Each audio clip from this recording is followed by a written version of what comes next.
Jensen Huang and Sam Altman are panicking right now. For the last 2 years, the AI race has looked like a battle for more chips, more compute, and more money.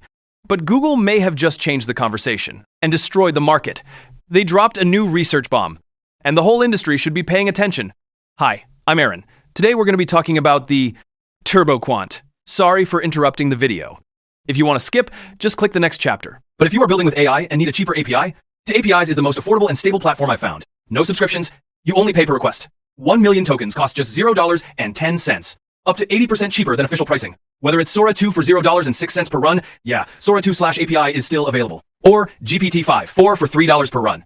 You've got tons of options. Check the link in the comments. ToAPIs won't let you down. Now, welcome back. What if you could fit a super powerful AI, like, right in your pocket? Today, we're diving into a major breakthrough from Google. Research called TurboQuant. And trust me, it's a technology that's making AI smaller, faster, and way more efficient than ever before. So, let's set the stage. AI models, especially these huge language models, are getting crazy capable, right? They can write code, they can make art, they can understand really complex ideas, and all that. Intelligence comes from processing information, as these things called high-dimensional vectors, which are basically just incredibly detailed, digital descriptions of, well, everything. But here's the catch. All that power has a price. Those vectors are gigantic. They have a colossal appetite for memory. And that creates a really serious performance bottleneck. It makes running these models super expensive. Needing all this powerful hardware, which, you guessed it, translates to really high costs. So that brings us to the big question, doesn't it? What's the hidden cost of this whole AI revolution? It's really this trade-off between raw power and sheer efficiency. A trade-off that up until now has kind of been holding AI back from what it could truly be. Okay, so let's dig into the specifics of this memory problem. It really all comes down to one critical part of an AI's brain, and that part is called the key value cache. The easiest way to think about it is like the AI's short-term memory. It's a digital cheat sheet. It holds on to key info, so the model can grab it instantly without having to search for it. All over again. But when that info, those vectors, are enormous, the cache just gets completely clogged, and the whole system grinds to a halt. Now, you might be, well, just compress the data, right? Make it smaller. And that's the obvious solution. The problem is older compression techniques. Well, they weren't all that great. They created their own memory overhead. Basically, they needed extra data, just to keep track of the compression itself. We're talking 1 or 2 extra bits for every single number, which, when you add it all up, starts to defeat the whole point of shrinking the data in the first place. So clearly, we needed a much smarter way to do this. A way to compress the data without all that extra baggage. And this is where the hero of our story comes in. TurboQuant, the researchers who created it, describe it as a set of algorithms that allow for, and I quote, massive compression. But the really important phrase here is, theoretically grounded. This isn't just some clever engineering hack.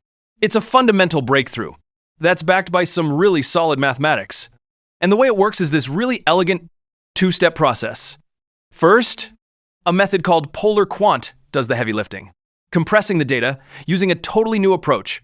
Then a second algorithm called QJL swoops in and acts like a hyper, efficient error checker, making sure absolutely no accuracy gets lost.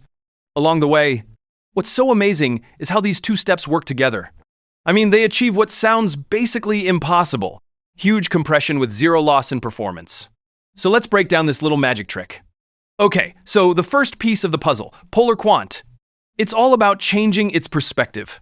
Instead of describing a point with the usual X and Y coordinates, like go 3 blocks east and 4 blocks north, it uses polar coordinates.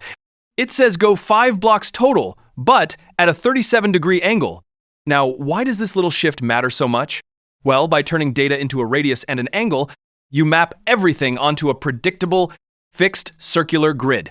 Old school methods had to waste memory, storing the boundaries of a constantly changing square grid, and that's where that overhead came from. TurboQuant's approach just completely sidesteps that problem. It's a brilliant little mathematical pivot. But TurboQuant's compression isn't absolutely perfect on its own. It leaves behind some tiny little errors. And that's where QJL comes in. It's the cleanup crew. Using just a single bit, a simple +1 or -1, it creates this amazing zero overhead error checker. This tiny mechanism is mathematically designed to find and perfectly fix any of those leftover errors from the first step.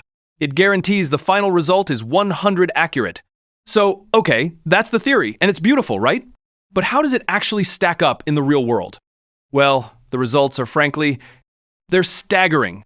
Let's look at the proof. So on this test, the long bench benchmark, which really pushes models on complex tasks. The baseline method Kiwi scores lower. TurboQuant by itself does really great. But TurboQuant, the full one, 2-punch achieves a perfect score. Absolutely nails it. And it doesn't just get a perfect score. It does it while slashing the memory needed for that KV. Cache by a factor of at least 6. I mean, think about that. That is a massive efficiency gain with zero compromise on the model's accuracy. And it gets faster too. It's not just smaller, it's also quicker. When it's calculating, one of the most important parts of an AI's thought process, the attention mechanism, TurboQuant delivered up to an 8 times speed up compared to the original uncompressed model. It's just incredible. This also has a huge impact on vector search.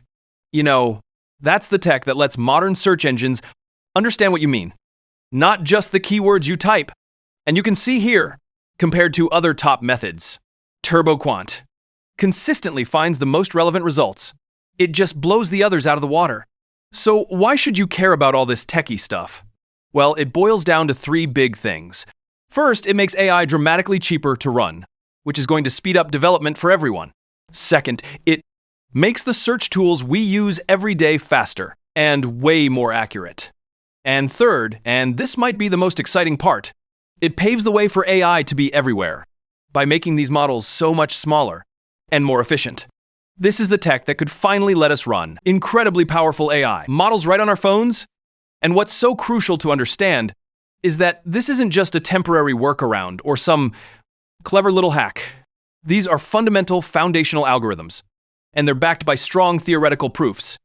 They're solid, they're trustworthy, and they're built to last. This breakthrough really does change what's possible. It tears down the barriers of cost and size that have been limiting AI, which leaves us with one final, very exciting question to think about.